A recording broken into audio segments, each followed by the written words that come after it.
Media के साथियों का मध्य प्रदेश शासन वित्त विभाग की ओर से हार्दिक स्वागत है, वंदन है, अभिनंदन है।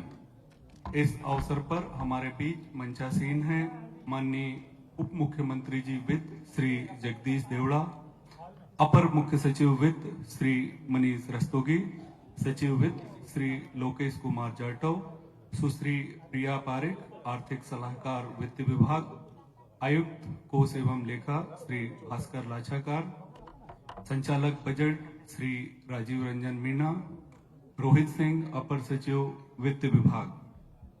और इस अवसर पर आप सभी सुधी पत्रकार बंधुओं की उपस्थिति में बहुआयामी गरीबी समग्र रूप से सम्मिलित किया गया है। नीति आयोग के राष्ट्रीय एमपीआई निष्कर्षों को बजट प्रक्रिया से जोड़ते हुए राज्य ने सतत विकास लक्ष्यों के प्रति अपनी प्रतिबद्धता को सुदृढ़ किया है।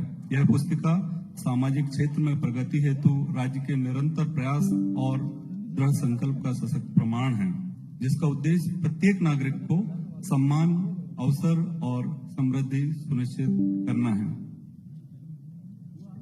बजट 2026-27 के अवसर पर आयोजित प्रेस वार्ता के इस अवसर पे मैं माननीय उप मुख्यमंत्री जी श्री जगदीश देवड़ा जी से निवेदन करूंगा कि हमें संबोधित करें।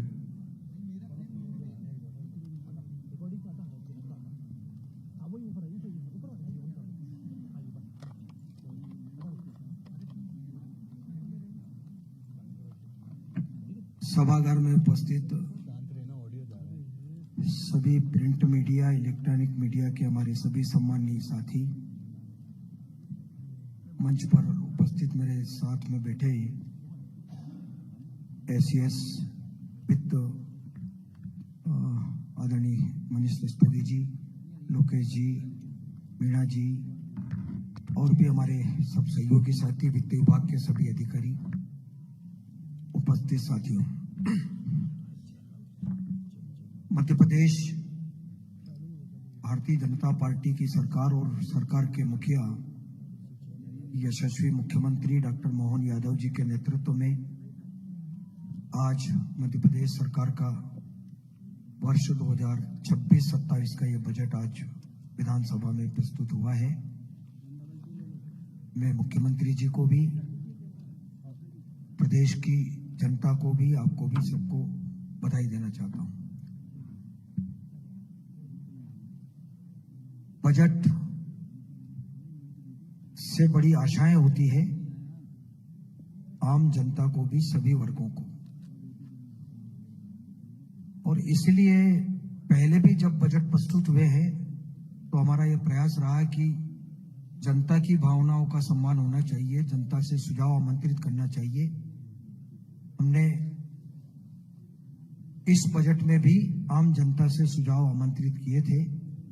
बड़ी संख्या में सुझाव आए हैं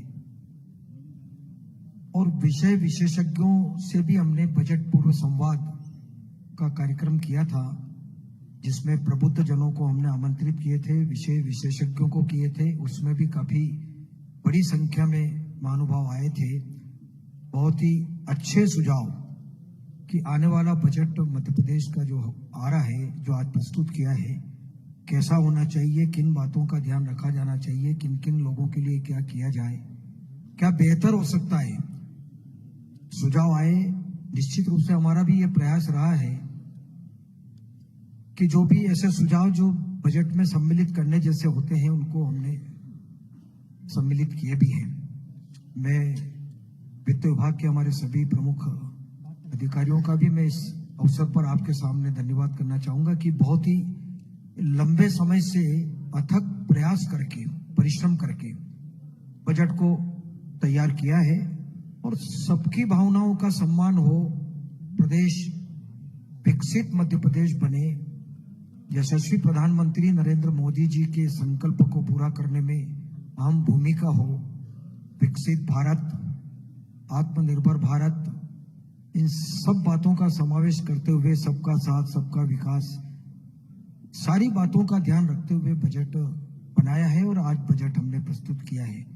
जनता का बजट है, जनता के लिए है, और पूरी तरह से जनता को समर्पित है। और मुझे कहते हुए खुशी भी है कि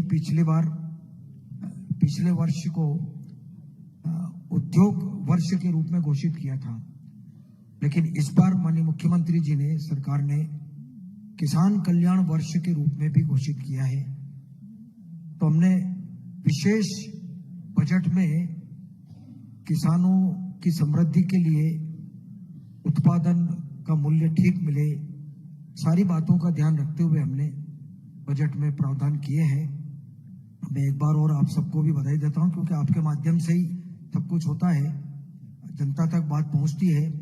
और मोदी जी ने जो 4 आधार स्तंभ बताए हैं, ज्ञान, जिसमें गरीब, युवा, अन्नदाता, नारी शक्ति और गरीब, ऐसे 4 स्तंभ बताए, चारों का भी हमने विशेष तौर से ध्यान रखा है।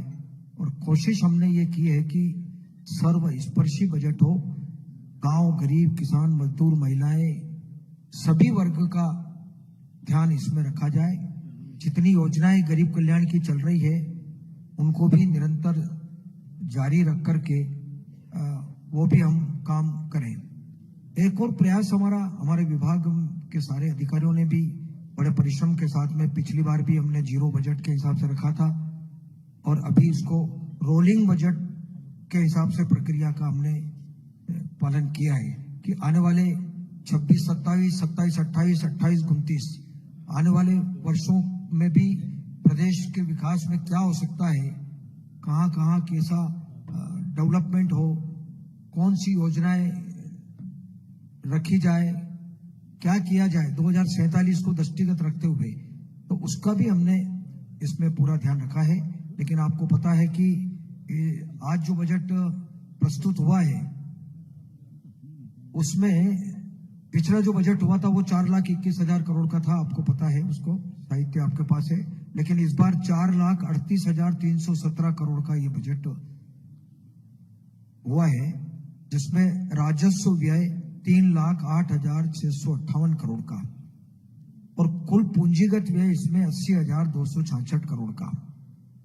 इस प्रकार से हमने ये प्रावधान किए हैं।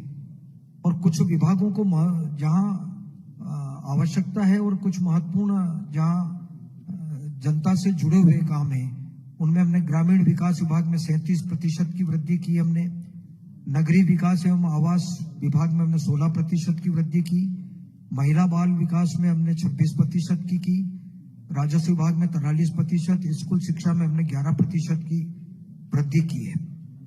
इस प्रकार से जो महत्वपूर्ण कुछ काम थे, हेल्थ के क्षेत्र में भी हमने 23,747 करोड़ का हमने प्रावधान किया बजट में। चूंकि कृषि एवं संबद्ध क्षेत्र में 88,910 करोड़ का, कृषि एवं संबद्ध क्षेत्र के गैर बस्ती स्रोतों को सम्मिलित करते हुए हमने 1,15,000 करोड़ का।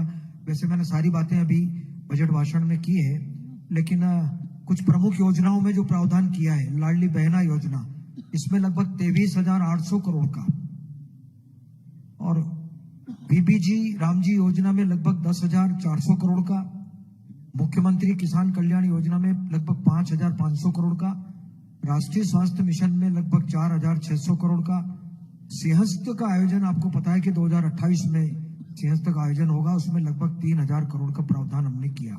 और कुछ नई योजनाएं हैं जिनमें हमने प्रावधान किए।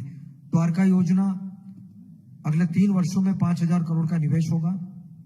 स्वामित्व योजना में लगभग 3,800 करोड़, यशोदा दुग्ध प्रदाय योजना में 700 करोड़ का।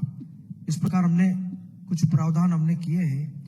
बाकी पूरा विस्तार से आपको साहित्य मुझे लगता है कि उपलब्ध है।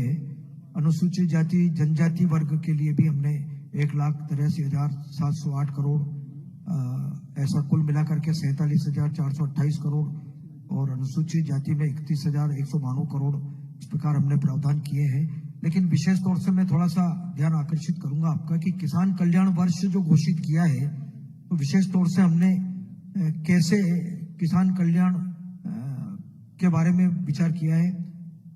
तो 2000 ये जो उत्पादन एवं उत्पादकता वृद्धि हेतु 28,158 करोड़ का प्रावधान किया गया, जिसमें आधुनिक तकनीक और अनुसंधान को बढ़ावा मिलेगा। आदान व्यवस्था मजबूत करने हेतु 64,995 करोड़ का निवेश किया गया है, जिसमें बीज, उपकरण, सिंचाई और ऊर्जा सुविधाओं का विस्तार।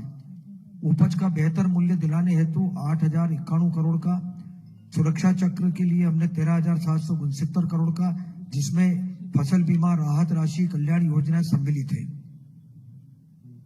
यह बजट किसानों को आत्मनिर्भर बनाने और समृद्ध मध्य प्रदेश के 2047 के विजन को साकार करने की दिशा में एक ठोस कदम है।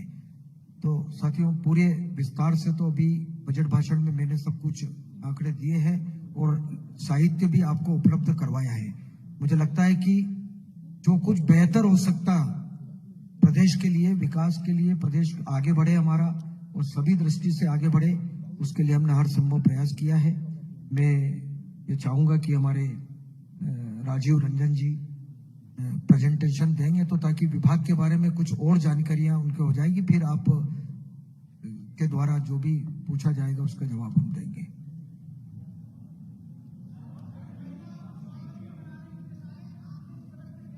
एक मिनट, मैं एक निवेदन कर दूं कि प्रेजेंटेशन थोड़ा सा हो जाए। सर, अनुरोध है कि आज के कार्यक्रम में प्रेजेंटेशन हो जाए, फिर बात करेंगे, कहीं नहीं जाएंगे, बैठे बात करेंगे। मैं धन्यवाद उप मुख्यमंत्री जी, आपने बजट के प्रमुख प्रावधानों से हमें अवगत कराया। अब मैं श्री राजीव रंजन मीना सर से अनुरोध करूंगा, संचालक बजट मध्य प्रदेश शासन वित्त विभाग से, कि बजट के प्रमुख विशेषताओं, प्रमुख प्रावधानों को पावर पॉइंट प्रेजेंटेशन के माध्यम से हमारे समक्ष रखेंगे। श्री राजीव रंजन मीना सर।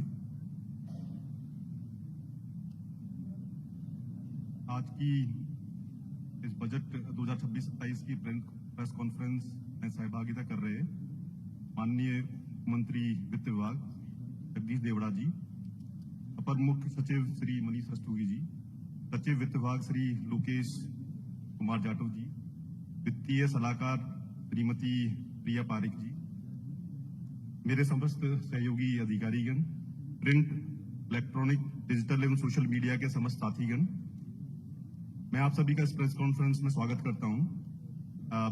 इस बार हमने कोशिश की है कि सभी को जो ये हमारे बजटीय दस्तावेज हैं वो फोल्डर्स के माध्यम से प्राप्त हो जाएं।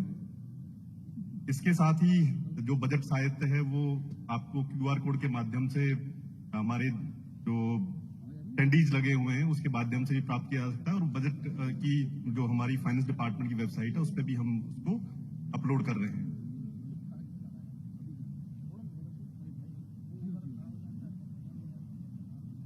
माननीय उप मुख्यमंत्री जी ने आपको बजट का जो मुख्य फोकस था के बारे में जानकारी दी है।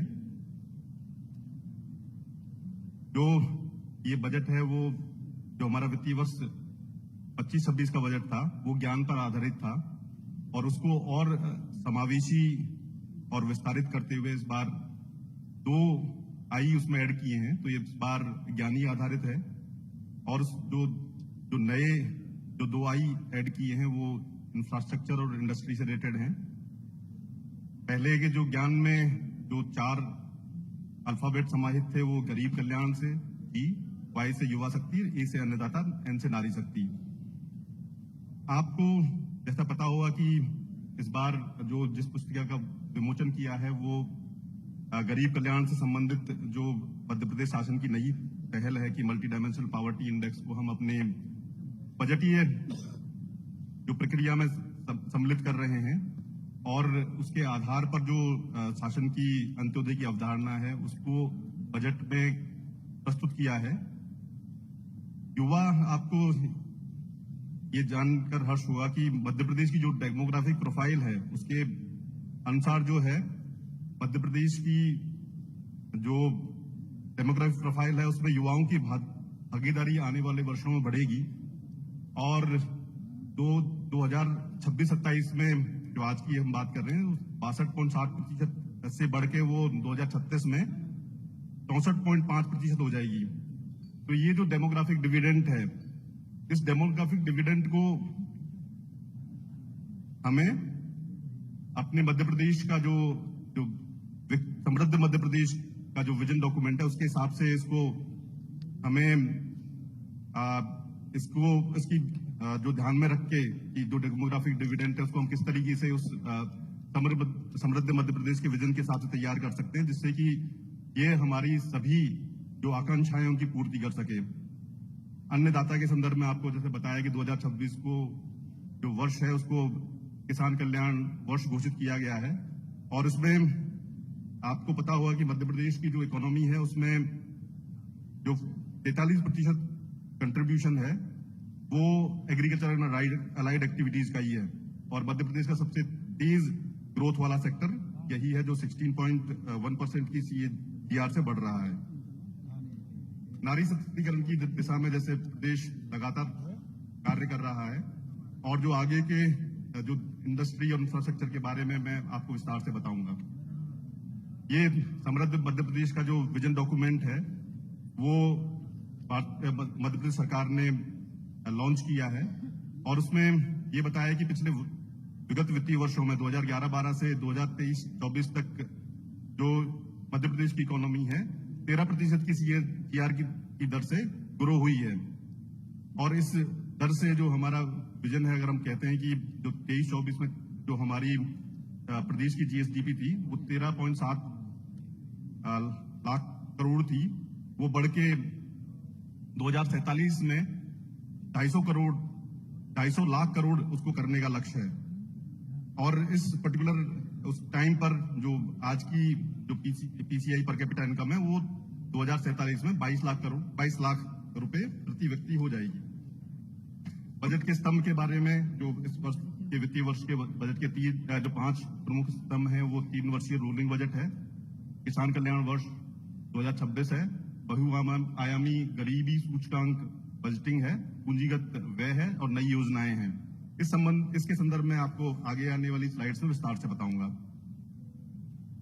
3 वर्षीय जो रोलिंग बजट है इसकी बेसिकली जो हमारा समृद्ध मध्य प्रदेश का विजन 2047 तक जाता है, उसकी दिशा में हमें जो लॉन्ग टर्म जो है वो हमारी जो प्रणाली है जिसमें कि हम बजट को दीर्घकालिक दृष्टि से जोड़ सकते हैं, उसको हमने विगत इस वित्तीय वर्ष 26-27 के जो बजट है उसके साथ साथ वर्ष 2027-28 और 28-29 का रोलिंग बजट अनुमान भी दर्शाया गया। तो इसके लिए एक पृथक से एक बजटीय साहित्य में एक पुस्तिका भी प्रकाशित की है, और उसमें हमने कोशिश की है कि सभी प्रकार के जो आय व्यय का लेखा जोखा उसमें प्रदर्शित किया जाए।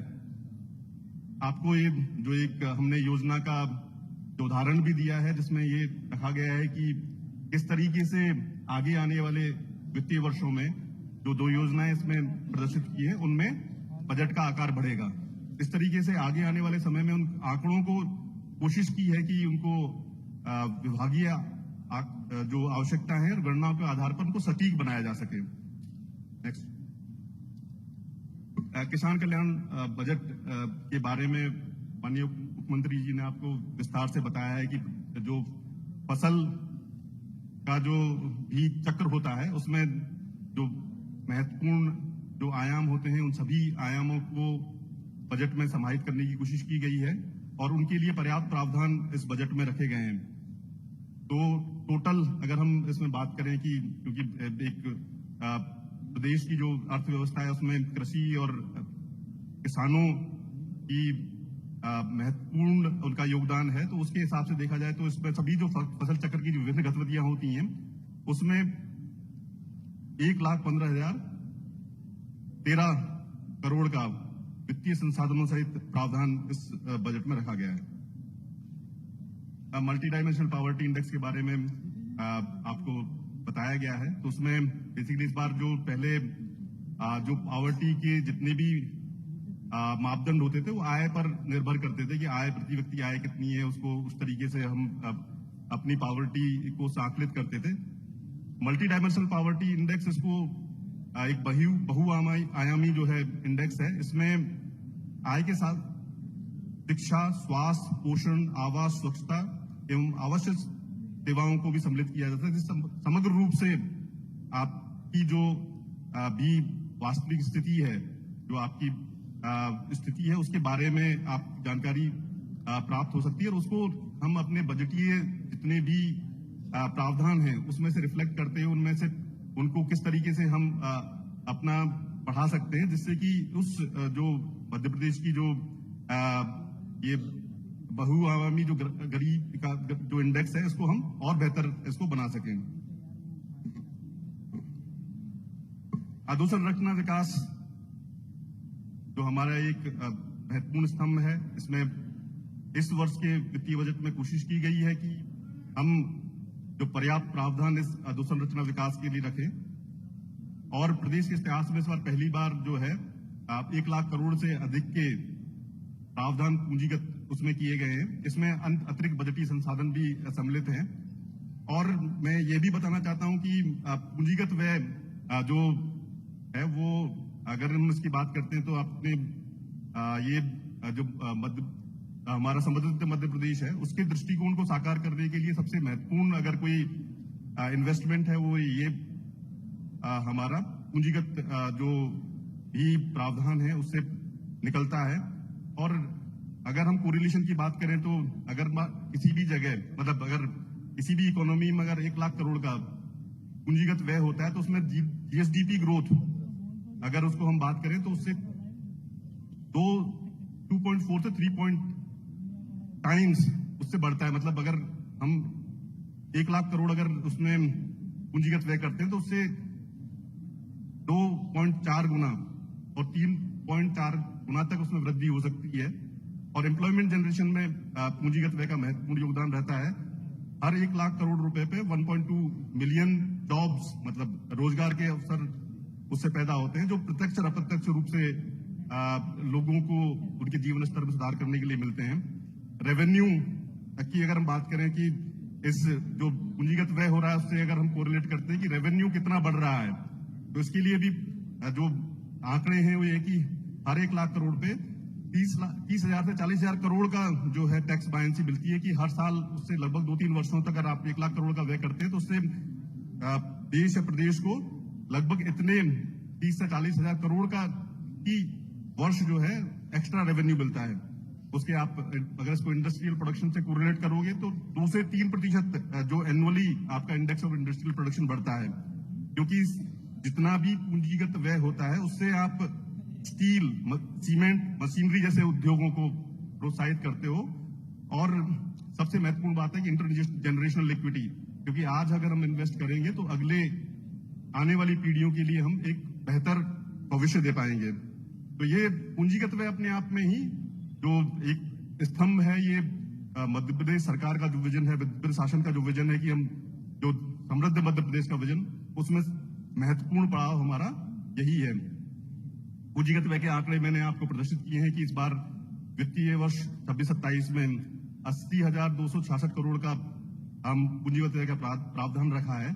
और अगर हम प्रभावी पूंजीगत व्यय की बात करते हैं, जिसमें कि जो हमारे सभी अंग हैं मध्य प्रदेश शासन के, जो वो कितना व्यय कर रहे हैं, उसको मिला के आंकड़ा 1,06,156 हो जाता है, जिसमें अतिरिक्त बजटीय संसाधन लगभग 17,350 करोड़ के सम्मिलित हैं। और जो पूंजीगत आस्तियों के सृजन हेतु अनुदान जो दिया जाता है उसमें भी प्रावधान है और पूंजीगत पुनर्प्राप्तियां भी इसमें सम्मिलित हैं। हम आगामी जो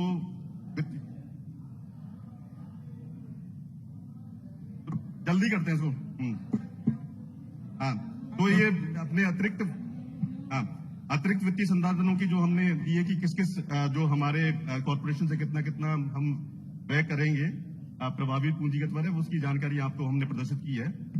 ये जो हमारे अतिरिक्त जो पूंजीगत व्यय की जो आगामी वर्षों की कार्य योजना है कि हम किस तरीके से जो नवाचारी वित्तीय उपकरण है उनको हम उपयोग करेंगे, जिससे कि हमारा पूंजीगत व्यय जो प्रदेश की आकांक्षाओं के हिसाब से वृद्धि कर सके। ये हमारे 25-26 बजट में जो प्रावधान जो हमने जो शासन ने जो अपनी महत्वपूर्ण योजनाओं के बारे में जानकारी दी थी कि वो जानकारी वो प्रारंभ करेंगे, तो उसमें उन जो योजनाएं हैं जिनको हमने पिछले बजट भाषण में रखा था वित्तीय वर्ष को, उनकी में क्या स्थिति है, ये जानकारी आपके समक्ष प्रस्तुत की है। ये हमारे बजट के 25-26 के आंकड़े हैं। आपको जो अगर हम देखेंगे तो जो हमारा एक जो लेखा है 24-25 में, जो हमारा पिछले वित्तीय वर्ष में जितना हमारे जो बजट प्रावधान थे उसके बाद में हमारी उसकी प्राप्तियां क्या थी, कि उसके साथ में इस वित्तीय वर्ष का जो 25-26 का जो बजट अनुमान था उसके अंतर्गत जो पुनरीक्षित अनुमान जो इस बार जो हमारा बजट अनुमान था 4,30,032 करोड़, उसको पुनरीक्षित 3,95,000 इसको रखा गया है, जो कि लेखा से 11% अधिक है। ये 26 वित्तीय वर्ष 26-27 के बजट जो प्रावधान एक नजर में है कि जो हमारी विनियोग की राशि है वो पुनरीक्षित अनुमान से 3,95,000 करोड़ से बढ़ के 4,38,000 करोड़, इसमें 11% की वृद्धि इसमें रखी है। ये हमारे जो राज्य का सकल घरेलू उत्पाद है उसकी जानकारी है, और लगातार जो है ये 2 डिजिट में इसका ग्रोथ है, और इस वित्तीय वर्ष में भी 10% से अधिक का ग्रोथ इसमें रखा गया है। ये हमारा जो बजट जो रहता है उसमें से जो एक अगर रुपए की बात करें तो वो रुपए कहां से आता है, उसमें सबसे ज्यादा जो रुपए आता है वो राज्य के स्वयं के कर हैं, जहां से लगभग 30 पैसा आता है, और वित्तीय हस्तांतरण उसमें से जो डिवोल्यूशन होता है सेंटर से उसमें 29 पैसे वहां से प्राप्त होता है। बाकी जो अन्य जो हमारे अवयव हैं उनसे हमें ये राशि प्राप्त होती है। रुपया जाता कहाँ है तो आप देखेंगे रुपया सबसे ज्यादा जो है हमारा जो शहरी और ग्रामीण क्षेत्र में जो प्रावधान है उसमें जाता है, और फिर हमारे स्वास्थ्य के क्षेत्र में जो है वो नेक्स्ट अधिक हमारा प्रावधान होता है। ये संसाधन है, संसाधनों की जानकारी आपको बजट ये जो हमारी पुस्तिका है उसमें और प्रेजेंटेशन जो दी गई है उसमें जानकारी आपको प्राप्त हो गई होगी। ये आर्थिक सामाजिक मान्य तो ये सभी आपको बजट का प्रेजेंटेशन भी मिल चुका है और उसमें संपूर्ण जानकारी है। आप लोगों से कृपया आप लोगों से अनुरोध है कि एक एक करके अगर आप प्रश्न करेंगे तो माननीय सर आप लोगों तक सभी 1 मिनट अनुरोध है सर। नागरिक के हिसाब से थोड़ी कर जाओ, बताओ आप माइक ले लो। सर अगर आप लोग एक एक करके सवाल पूछेंगे तो हर एक के सवालों का जवाब दिया जा सकेगा, और आप लोग कृपया करके आपसे अनुरोध है कि कृपया अपने स्थान पर बैठ जाइए। हमारे वॉलेंटियर आप तक माइक लेकर आएंगे। मेरी प्रार्थना है जरा सुन तो लें। आप बोल लेना, 1 मिनट रुके तो आप जवाब तो आ जाएगा थोड़ा सा। फिर दास साहब इनके बाद आप बोलना, आप माइक कृपया माइक वहां तक एक पहुंचे। मिनट जरा वो हो जाए, जवाब हो जाए, वो जवाब हो जाए फिर आप बोल लेना। आपका जवाब था, आप बता दो।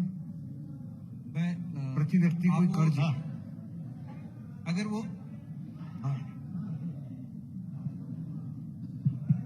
मैं दोहराने की जरूरत नहीं मुझे। मैं अगर उसका प्रश्न को उनके प्रश्न को उत्तर दे दूं मैं। हाँ दे दीजिए। 1 सेकंड आप बैठ जाइए। हाँ दे। मैं जो आपने प्रश्न पूछा था वो मैं रिपीट कर रहा हूँ। आपने कहा कि आपके ऊपर कितना कर्ज है एक व्यक्ति पर, मतलब आपके ऊपर कितना कर्ज। ये एक्चुअली क्या है, ये थोड़ा जैसे पिछली बार भी जब हम लोगों ने विभाग में माननीय मुख्यमंत्री जी ने प्रेस कॉन्फ्रेंस की तो उसमें भी मैंने स्पष्ट किया था, ये जो ऋण है इससे इस तरह से गणना करना कि जैसे आप अगर बजट बोले तो आपकी आमदनी इतनी है, राज्य के कर में प्रति व्यक्ति आमदनी आपकी नहीं है वो, तो ये ऋण जो है वो आपके ऊपर नहीं है, किसी भी सिटीजन पर नहीं है, ये राज्य की तरफ से सिटीजन्स के लिए किया गया निवेश है एक तरह से। ये हमारा राज्य एकमात्र बहुत कम राज्यों में से एक राज्य है जो पिछले 20 सालों में सिर्फ कोविड के 2 वर्षों को छोड़कर एक भी ऋण का पैसा राजस्व व्यय में इस्तेमाल नहीं करता है। ऋण का 100% पैसा पूंजीगत व्यय में उपयोग होता है। आपको मैं बताना चाहूंगा कि अभी नीति आयोग ने आर्थिक जो भारत सरकार की तरफ से जो आर्थिक सर्वेक्षण, नॉट नीति आयोग, भारत सरकार की तरफ से जो आर्थिक सर्वेक्षण संसद में रखा गया था उसमें उन्होंने राज्यों को कंपेयर किया था कि कौन कौन ऐसे राज्य हैं जो राजस्व आधिक्य में है। तो मध्य प्रदेश 11 या 12 राज्यों से एक है जो कि राजस्व आधिक्य में रहा है, और not for last 5 years, 10 years, it is for last 20 years। Except for the Covid years obviously. तो मैं ये कहना चाह रहा हूं पहली बात कि इस तरह से उसकी गणना करना कि ये ऋण जो है वो प्रति व्यक्ति पर है, ये बिल्कुल ही गलत तरीका है। इसको आर्थिक परिप्रेक्ष्य में इस तरह से नहीं देखा जाना चाहिए। और दूसरी बात होती है कि ऋण की सीमा बांधी गई है, ये पूरे वर्ल्ड में है। जैसे यूएस में भी ये जो 3% की सीमा है, ये कोई भारत की सीमा नहीं है। एक मैस्ट्रिक्ट ट्रीटी हुई थी 1992 में, उन्होंने पूरी सब तरह की गणनाएं करके देखा कि कितने प्रतिशत का ऋण जो है, शुद्ध ऋण, वो संवहनीय होता है। मतलब आगे चल के उसमें कोई ऐसी स्थिति उत्पन्न नहीं होती कि मैं ऋण ही नहीं चुका सकूं या उस पर ब्याज नहीं चुका सकूं। तो एक जीएसडीपी का 3%, उन्होंने कहा कि जीएसडीपी का 3% लगभग आपका ऋण होना चाहिए। और मध्य प्रदेश एक ऐसा राज्य है, अगेन बहुत सारे और राज्य भी हैं, ऐसा नहीं है, ऐसा राज्य है जो कभी भी अपनी जो फिस्कल लिमिट है, जो 3% की लिमिट है, उससे ऊपर नहीं गया है। तो भी आप जैसे इस साल का हमारा राजकोषीय घाटा दिख रहा है 3.87, वो जो 0.87 है वो भारत सरकार ने हमको अनुमति किया है। वो सेस की एक योजना है जिसमें 50 साल का ब्याज मुक्त ऋण मिल रहा है, जो 50 साल बाद लौटाना है। तो आप सभी लोग गणना करना जानते हैं, वो मतलब एक तरह से वो ऋण नहीं है, वो ग्रांटी हो गया। और हमारे जो टोटल ऋण आज दिखता है वो लगभग जो 4,68,00,000 करोड़ का दिखता है, उसमें वो लगभग 25 से 30 हजार रुपए सेस्की का भी शामिल है। तो मैं जैसे ये अभी आपके सामने स्लाइड दिखाई जा रही है, तो मैं स्टेट्स का ये कंपैरिजन है। तो स्टेट्स में आप देखेंगे मध्य प्रदेश जो है वो कलर कौन सा है, सर इसमें हाई डेट वाले स्टेट हाँ, हाई डेट वाले स्टेट्स हैं। मध्य प्रदेश नहीं। तो मध्य प्रदेश है, इसमें शामिल ही नहीं है। मध्य प्रदेश को मीडियम डेट स्टेट्स कहा गया है। तो मैं आपको फिर से 3 चीजें कह रहा हूं कि इस तरह से गणना करना कि ये प्रति व्यक्ति पर ऋण है, ये बिल्कुल ही गलत है। आर्थिक दृष्टि से बिल्कुल इसका इस तरह से गणना नहीं करनी चाहिए। जैसे आप बजट को प्रति व्यक्ति बजट नहीं कहेंगे, जैसे आप कर को प्रति व्यक्ति कर नहीं कहेंगे, कुछ ज्यादा चुकाते हैं कुछ कम देते हैं, वो अलग गणनाएं होती हैं। दूसरा, मध्य प्रदेश का एक जो ऋण लिया गया है वो पूंजीगत व्यय में इस्तेमाल हुआ है, मतलब एक पैसा सिर्फ 2 सालों को छोड़कर, जो कोविड के वर्ष। और तीसरा, हमने जब भी ऋण लिया है, जिस साल भी ऋण लिया है, वो पूरे की पूरा, इस साल जैसे हम लोग 18,48,000 का 3% ऋण लेंगे और उसका हम वार्षिक कैलेंडर बनाएंगे। लगभग 54,000 की राशि आती है मोटी मोटी। तो हम लोग लगभग 4,500-5 हजार करोड़ का ऋण हर महीने लेंगे और वो उसका कैलेंडर है। हम कोशिश करेंगे कि हमें कम ऋण लेना पड़े, लेकिन ये हमारा कैलेंडर है। इससे हर बार छपता है पेपर में। जैसे इस साल भी हमने अभी 17 तारीख को ऋण लिया है, तो ऐसा लगता है जैसे कि ऋण ले रहे हैं। ऋण लेना और उसका उपयोग पूंजीगत व्यय में करना, ये सर्वश्रेष्ठ पॉलिसी मानी जाती है। कोई भी देश इस विश्व में प्रगतिशील देश नहीं बना है बिना ऋण लिए।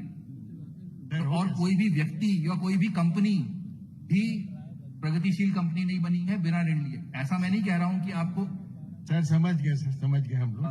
तो एक्चुअली क्या है, ये प्रश्न बार बार आता है, सब लोग पूछते हैं, इसीलिए आपने समझा दिया, हेडमास्टर की तरह हम लोगों ने समझ लिया। आप सुनिए, आप बात ये है कि आंकड़ों में तो बजट प्रस्तुत किया जाता है और उसको समझना जरूरी भी है, वो आपने समझा दिया। अब हमारा सवाल ये है, जितना आपका बजट है लगभग कर्जा उतना ही है, तो आपका प्रति वर्ष जो ब्याज है उसके आंकड़े बता दीजिए। दूसरी बात यह है कि मध्य प्रदेश सरकार में कानून और व्यवस्था और आपकी ब्रांडिंग, ये दोनों प्रायोरिटी है। कानून और व्यवस्था को लेकर पुलिस जो आपकी सुरक्षा करती, हमारी करती, उसका बजट मात्र 2 या 3% आपने बढ़ाया। आप पुलिस कमिश्नर प्रणाली में देखिए, शक्ति उनके पास है नहीं, बजट उनके पास है नहीं, और आप उनसे उम्मीद कर रहे हैं कि कानून और व्यवस्था सुधरी जाए। तो उस प्रणाली को मजबूत करने के लिए आपने क्या बजट का प्रावधान किया? दूसरा है जनसंपर्क का बजट। आप कल्पना कीजिए, उत्तर प्रदेश की तुलना में हम लोगों के पास मात्र 5% है। राज्य वो भी बड़ा है, उतना ही बड़ा हमारे पास है। 4,38,000 करोड़ में आप हमें दे रहे हैं कितना? 700-600। क्या शर्म करें हम लोग? कैसे बढ़ाएंगे आप इसको बताइए? आप बोलते हैं हमारी आप पब्लिसिटी करिए, हमारे बारे में बताइए, और हमको क्या दे रहे हैं? सूंढिए। राज्य का, सर सुन लीजिए इधर। सर राज्य का, सर पेट्रोलियम पे जीएसटी मध्य प्रदेश में लागू होगा या नहीं होगा, या कब से होगा? क्या इस पे पॉलिसी क्या बन रही है पेट्रोलियम पे जीएसटी? नहीं, अभी तो ये विषय वैसे मुझे लगता है कि जीएसटी काउंसिल का विषय है। मैं आपको बता दूं कि यह विषय जीएसटी काउंसिल में जाता है और जीएसटी काउंसिल तय करती है और उसमें देश भर के सभी दलों के लोग उसमें रहते हैं, सभी सरकारों के वित्त मंत्री भी, जीएसटी के सारे मंत्री उसमें रहते हैं। आप भी उसमें एक मेंबर हैं। तो जीएसटी काउंसिल का ये मकसद है कि यूनिफॉर्म टैक्स होना चाहिए। वन नेशन वन इलेक्शन की बात करते हैं, वन नेशन वन टैक्स की बात मैं कर रहा हूं। अब अगर ये विषय अगर वहां जीएसटी काउंसिल में आएगा तो उसमें रखेंगे, विषय बात करेंगे। हाँ, इधर से सवाल, इधर से राज्य का, मैं देवराज जी एक सवाल पूछना चाहता हूं। राज्य का जो सकल घरेलू उत्पाद था 2011-12 में 3 लाख करोड़ था, जो 2007-8 में 1 लाख करोड़ था। अब आर्थिक सर्वेक्षण के मुताबिक 16 लाख करोड़ से ऊपर हो गया है। तो क्या राज्य की जो जीडीपी थी 15 सालों में 500 से 800% बढ़ गई है? प्रश्न ये है। दूसरा, लेकिन प्रति व्यक्ति आय 11-12 के मुकाबले 38,000 करोड़ से लगभग 1,70,000 करोड़ यानी 350% ही बढ़ी है। मनीष भाई, वो करोड़ आप गलत बोल रहे हैं। अगर एक व्यक्ति की आय 1,70,000 करोड़ हो गई तो फिर अलग बात है। नहीं, वो एक लाख कर लेते हैं, उसको लाख कर लेते हैं। हमें, आप कहाँ पर हैं? आप अच्छा, हाँ, एक्चुअली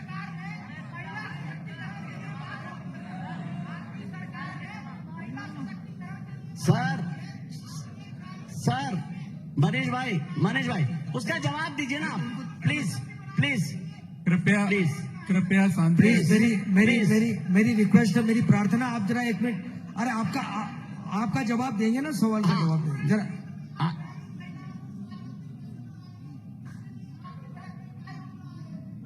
मनीष भाई, सवाल सुन लिया आपने? उनको बैठाने को बैठिए। नहीं, कोई बात नहीं। सवाल, अच्छा आपका सवाल आ गया भाई। पहले सवाल का जवाब दे दीजिए 11-12 का। बिल्कुल जी हाँ। वो जो आप गणना कर रहे हैं उसमें 2 फैक्टर होते हैं। जी सर। जैसे पर कैपिटा इनकम में पर फिगर आता है नेट स्टेट डोमेस्टिक प्रोडक्ट, मतलब शुद्ध, उसमें जीएसडीपी से आप डिवाइड नहीं करते, उसमें एनएसडीपी से डिवाइड करते हैं। नेट स्टेट डोमेस्टिक प्रोडक्ट, शुद्ध राज्य सकल घरेलू उत्पाद। और उसका दूसरा डिनोमिनेटर होता है जनसंख्या। तो 11-12, तो उसके जो आप ये जो गणना कर रहे हैं कि एक की 500% वृद्धि हो गई और एक की 350% वृद्धि हो गई, तो वो इसलिए सही है, मतलब वो बस 500% और 350% आपका जो गणना है वो सही नहीं है, लेकिन मैं उसी फिगर्स को उठा रहा हूं।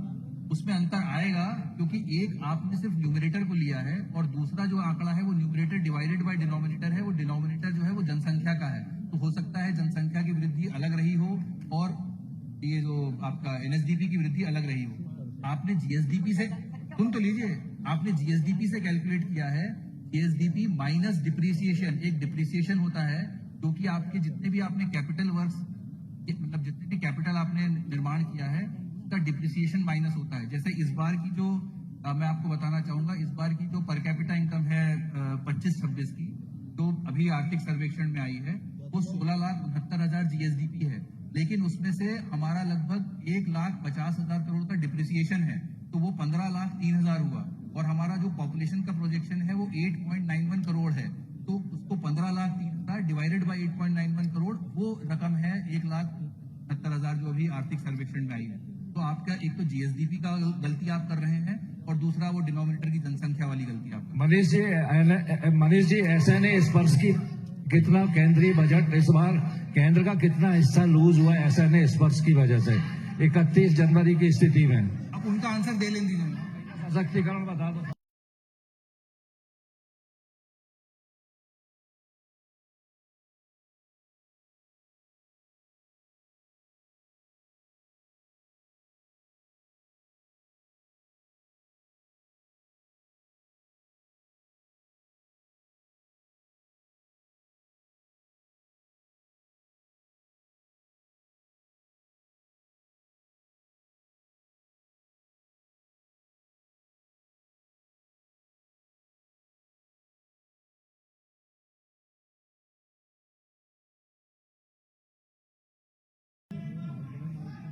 इनका करो। कृपया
स्वावलंबी बनाने के लिए आपने जो पूछा है, अब आप अगर सुनना चाहेंगे तो महिलाओं के स्वावलंबी बनाने के लिए प्रदेश सरकार में एक नहीं अनेकों योजनाएं हैं। जो सबसे प्रमुख हमारा पूरा जो स्टेट रूरल लाइवलीहुड मिशन है, इसके तहत सारे स्व सहायता समूह वगैरह गठित होते हैं। उसमें आपने कहा स्वावलंबी बनाने के लिए, तो उसमें क्या होता है, हम जो प्रावधान करते हैं वो अपना राज्य का जो अंश देना होता है वो करते हैं, बाकी अंश बैंकों से आता है, मतलब ऋण के रूप में। तो वो बजट में नहीं दिखता आपको। सिर्फ हमारा अंश देने के लिए लगभग 1000 करोड़ का प्रावधान सिर्फ एक साल में है।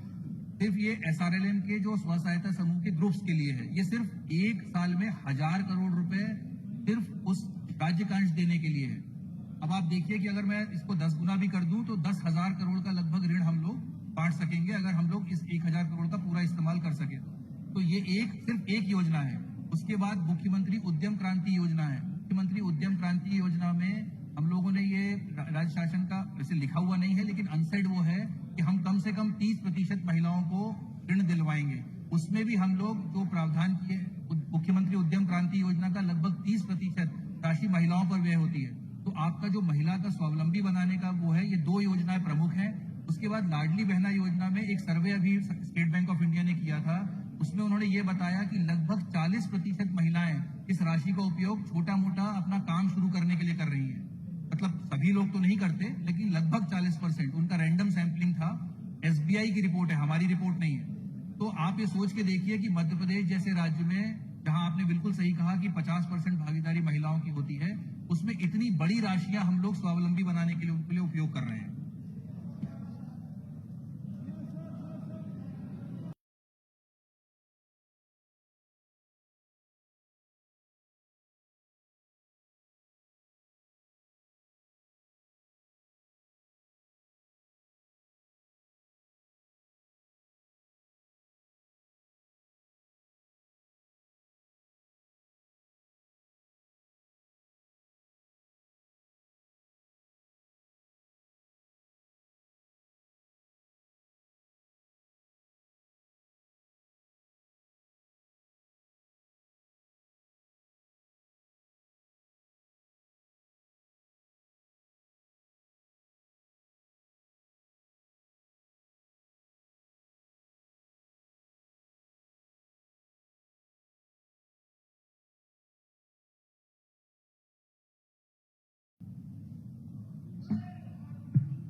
मैंने अभी दास साहब ने पूछा था, मैंने कहा है कि ये जो जितनी भी भारतीय जनता पार्टी की सरकार ने जो कहा वो वास्तव में किया है, जमीन पे किया है।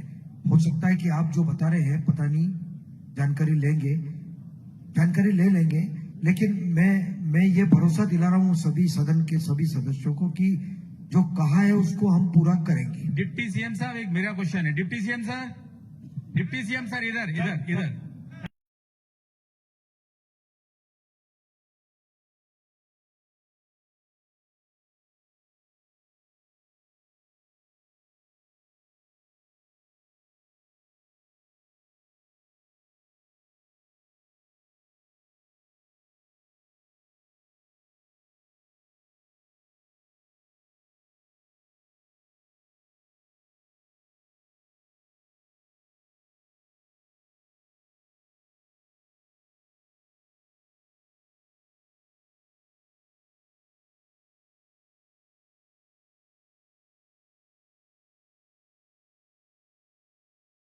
रेशो हमेशा 1.1 माना जाता है। तो हमारा जो टैक्स ग्रो करना चाहिए वो लगभग 12-12.5% ग्रो करना चाहिए। तो ये जो 10.6 वृद्धि है बहुत ही और मतलब इसको क्या कहते हैं, वो सही किस्म का आंकड़ा है। तो हम लोग ये एक्सपेक्ट कर रहे हैं कि इतना हमारा कंजम्पशन ग्रो करेगा तो हमारा GST ग्रो करेगा। और दूसरा हमारा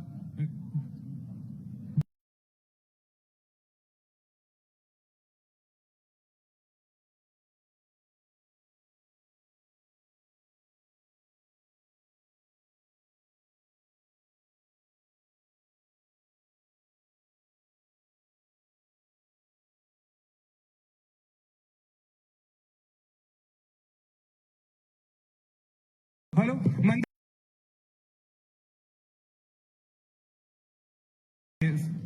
प्रदेश शासन वित्त विभाग आपका आभारी है और लंच पैक के माध्यम से दोपहर भोज के लिए आप सब